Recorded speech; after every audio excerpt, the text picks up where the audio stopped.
जो निकाय चुनाव हैं, समाजवादी पार्टी के साथ जो गठबंधन में दल हैं उनके साथ बातचीत कर करके और कोशिश करेगी समाजवादी पार्टी में जो ज्यादा से ज्यादा चुनाव लड़ें। आखिरी सवाल में आपकी पत्रकारिता जाग गई। अभी तक तो जो सवाल आप पूछ रहे थे किसी के इशारे पे पूछ रहे थे। मैं इसी बात का इंतजार कर रहा था कि आपके अंदर से सवाल कब निकलेगा, और ये सच्चाई है। याद कीजिए, बीजेपी के लोग चिल्लाते थे कि फसल बीमा करा लो, फसल बीमा करा लो। आज फसल बीमा से क्या किसान की मदद हो रही है? या फसल, याद कीजिए, सदन में मैंने खड़े होकर के कहा कि आलू की लागत की कीमत भी किसान को नहीं मिल रही, और अगर वो कोल्ड स्टोर रखने भी जा रहा, लाइन लंबी लंबी लगी है, लेकिन किसान को मदद नहीं मिल पाई।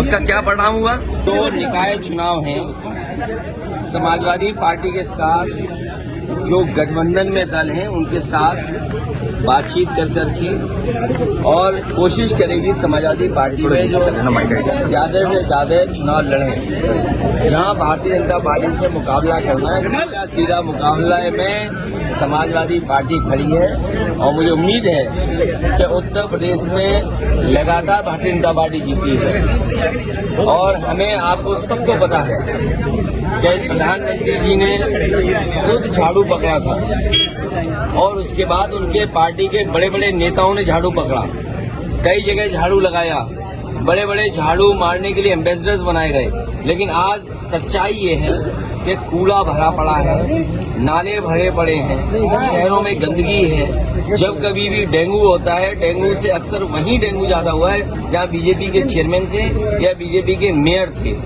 और जो स्मार्ट सिटी का सपना दिखाया था, आखिरकार स्मार्ट सिटी का रूप क्या होगा, स्वरूप क्या होगा, वो भी आज तक सरकार नहीं बता पाई। तो इसलिए जनता इस अर्बन इलेक्शन में भारतीय जनता पार्टी को सबक सिखाएगी, और हम तो ये कहेंगे कि महंगाई चरम सीमा पर है, बेरोजगारी चरम सीमा पर है, और जो महंगाई हुई है वो भारतीय जनता पार्टी की देन है। जब से भारतीय जनता पार्टी आई है तब से न केवल हर चीज की महंगाई है, ओलावृष्टि में फसल बहुत बर्बाद हुई है, अभी उसको 1 रुपया भी अनुदान सरकार का नहीं मिला है। मैं धन्यवाद देता हूं आपको। आखिरी सवाल में आपकी पत्रकारिता जाग गई। अभी तक तो जो सवाल आप पूछ रहे थे किसी के इशारे पे पूछ रहे थे। मैं इसी बात का इंतजार कर रहा था कि आपके अंदर से सवाल कब निकलेगा, और ये सच्चाई है। याद कीजिए, बीजेपी के लोग चिल्लाते थे कि फसल बीमा करा लो, फसल बीमा करा लो। आज फसल बीमा से क्या किसान की मदद हो रही है? या फसल बीमा से जिन कंपनियों ने बीमा किया है उनको मुनाफा कम मारे हैं। एक भी किसान को ये सरकार मदद नहीं कर पाई। आलू का किसान बर्बाद हो गया।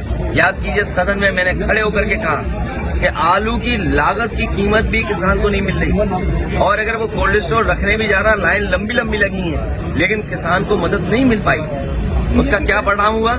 कहा कि हम आलू खरीदेंगे। आप बताओ, सबसे अच्छी बेल्ट है आलू की, यही फिरोजाबाद, यही शिकाबाद, यही टूंडला, और आगे आप चले जाए फतेहाबाद से लेकर के खंदौली और उस इलाके में, आगरा के इलाके में। बताओ, एक आलू सरकार ने खरीदा हो तो बता दो सरकार। इसलिए मैं कह रहा हूँ, ये सरकार किसानों की दुश्मन है, नौजवानों को बेरोजगार बना रही है, महंगाई बढ़ा रही है, और जब से भारतीय जनता पार्टी आई है तब से डायबिटीज, हार्ट अटैक और तमाम बीमारियां बढ़ गई हैं। और काफी आगजनी हुई, बंगाल में भी दंगे हुए, इसका दोषी कौन है?